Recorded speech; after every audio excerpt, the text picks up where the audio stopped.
speech. That's not going to happen.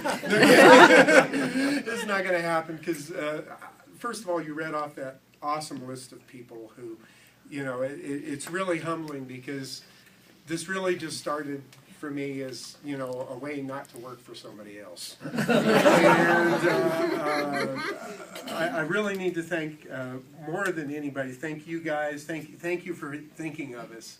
Because, you know, you schlep away in Old Town for, we're going on 14 years now, and you don't think anybody knows you're there half the time. But anyway, it's a super honor, and I thank you guys so much.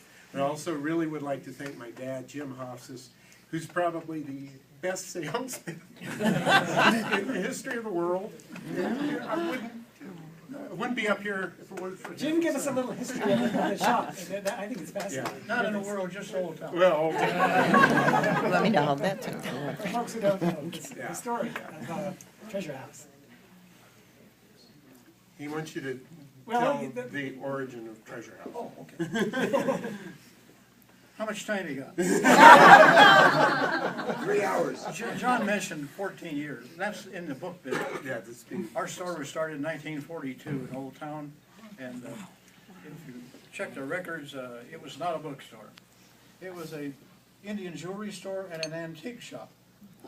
And we bought it from those owners 38 years ago. At that time, it was Indian jewelry and gifts, that type of thing for tourists. However, I owned that building and one on Old Town Road. And John had saved up some money, and one day he said, I want to start a bookstore. So he came up with the name Stagecoach Books. And his books were all on cowboys in the South. the Old West, yeah. Well, my wife is deceased now, but we decided, let's see how he does. But he came to the Treasure House the same time my wife and I did 38 years ago. In fact, I embarrass him a little bit, but he's 14 years old and it was his birthday. First day working retail, my 14th birthday. But anyway, he's done real well. He put books in that store 1999 and expanded the books. And you may know this, maybe you don't, but he does all the book buying.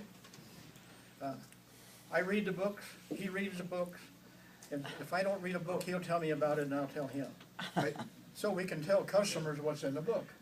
I think that's why this is such an amazing thing, this book in hand thing, because that's what we do. We get books in people's hands. That's how you sell New Mexico books. That's how you get people interested in New Mexico authors. Is they'll come in the store and say, well, there's Sandy over there. They'll say, do you have a good history book about New Mexico for kids? There it is, you know, and that's how you get a good book in people's hands. And hand selling is what it's all about. I don't care how many books you have listed online. I don't care how many giant brick and mortar bookstores you have. If the people that are running the store don't know the books, you're not going to sell any books.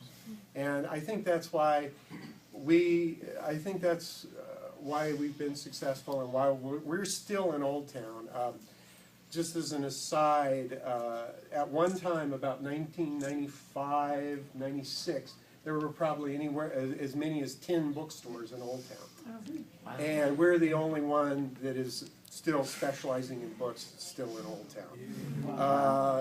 And I think that has a lot to do with it. So again, this is just an amazing honor, and New Mexico Book Association, a great association. I just want to thank everybody for. I don't really have much more to say, otherwise I'm going to start sobbing.